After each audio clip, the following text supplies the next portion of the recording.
একটা কথা পরিষ্কার, সৃষ্টিকর্তা তাদেরই সহায় থাকেন যারা কঠোর পরিশ্রম করেন। যে মানুষগুলো তোমাকে বলে তুমি পারো না বা তুমি পারবেই না, তারাই সম্ভবত সেই লোক যারা ভয় পায় এটা ভেবে যে তুমিই পারবে। একজন মহান ও আদর্শ শিক্ষকের মধ্যে কয়েকটি বিশেষ গুণ অবশ্যই থাকা উচিত: করুণা, জ্ঞান এবং অদম্য ইচ্ছাশক্তি। জীবন ও সময় পৃথিবীর শ্রেষ্ঠ শিক্ষক। জীবন শেখায় সময়কে ভালোভাবে ব্যবহার করতে, আর সময় শেখায় জীবনের মূল্য দিতে। আমাদের কখনোই হাল ছেড়ে দেওয়া উচিত নয় এবং সর্বদা প্রস্তুত থাকা উচিত যাতে কোনো বাধা আমাদের হারিয়ে দিতে না পারে। আমরা শুধু সাফল্যের ওপরই গড়ি না, আমরা ব্যর্থতার ওপরেও গড়ি।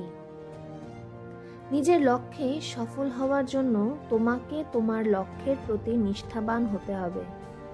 গতকাল তোমায় কে আঘাত করেছে ভুলে যাও, কিন্তু যারা তোমাকে প্রত্যেকদিন ভালোবাসে তাদের কখনো ভুলে যেও না। অতীতের দুঃখ কষ্ট ভুলে গিয়ে বর্তমানে মন দাও। সমস্ত যন্ত্রণা ভুলে যাও, কিন্তু যেখান থেকে যে অভিজ্ঞতা তোমার হয়েছে তা কখনো ভুলবে না। উদার ব্যক্তিরা ধর্মকে ব্যবহার করে বন্ধুত্বের হাত বাড়ায়, কিন্তু সংকীর্ণ মনের মানুষেরা ধর্মকে যুদ্ধের অস্ত্র হিসাবে ব্যবহার করে। তরুণ প্রজন্মের কাছে আমার বার্তা হলো, তাদের ভিন্নভাবে চিন্তা করবার সাহস রাখতে হবে। মনের ভেতর আবিষ্কারের তাড়না থাকতে হবে। নিজের সমস্যা নিজে মেটাবার মানসিকতা থাকতে হবে।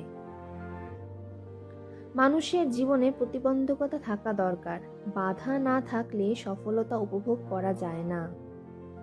যদি তুমি সূর্যের মতো উজ্জ্বল হতে চাও, তাহলে আগে সূর্যের মতো পুড়তে শেখো।